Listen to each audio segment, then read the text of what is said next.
Super power कहने वाले America को उसी के देश की एक ताकतवर शख्सियत ने आईना दिखाया। भारत को नसीहत देने वाले जो बाइडेन को उन्हीं के देश में घेरा गया। वैसे तो अमेरिका हमेशा दुनिया भर को व्यापार के नियम कायदे कानून सिखाता है, इसी तरह जो बाइडेन व उनके मिनिस्टर भारत को यह सलाह देते हैं कि हमें रशिया के साथ सारे व्यापार बंद कर देने चाहिए। रूस व यूक्रेन युद्ध के बाद तो मानो धमकियां ही देने लगे, ये सोचे समझे बिना कि भारत व रशिया का इतिहास क्या है और भारत जैसे विकासशील देश के आम लोगों को सस्ते तेल की कितनी आवश्यकता है। अतः रशिया के साथ व्यापार जारी रखना हमारी मजबूरी है। इनके चमचे यूरोपीय देशों ने भी हमें तेल खरीदने पर कितना कुछ सुनाया, जिसका जवाब संपूर्ण भारत व भारतीय विदेश मंत्री एस जयशंकर जी ने अपने कड़े लफ्जों में दिया। परंतु भारत जैसी नसीहत जो बाइडेन साहब ने अपने ही देश में दे डाली।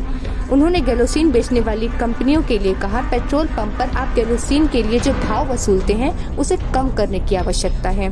इस पर तीखी प्रतिक्रिया देते हुए दुनिया के सबसे अमीर व बड़ी ई कंपनी अमेजन के मालिक जेफ बेजोस ने उन पर तंज कसा और कहा, अमेरिकी राष्ट्रपति को बाजार की डायनामिक्स की समझ नहीं है या उन्हें इस तरह की गलत जानकारी उपलब्ध कराई गई है।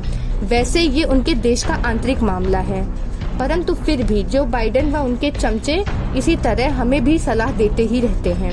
जैसे कि हाल के दिनों में अमेरिका के 12 सांसदों ने भारत के किसानों को दी जाने वाली सब्सिडी पर आपत्ति जताई थी। उनके अनुसार भारत सरकार की तरफ से दी जाने वाली भारतीय किसानों को कृषि सब्सिडी की वजह से वैश्विक कारोबार पर असर पड़ रहा है, जो कि अमेरिकी किसानों के लिए नुकसानदायक है। अब अमेरिकी किसानों के नुकसान के लिए भारत सरकार अपने ही किसानों को सब्सिडी देना बंद कर दे, कितनी ऊट पटांग सी बात है। कृपया कमेंट सेक्शन में अपनी राय रखें।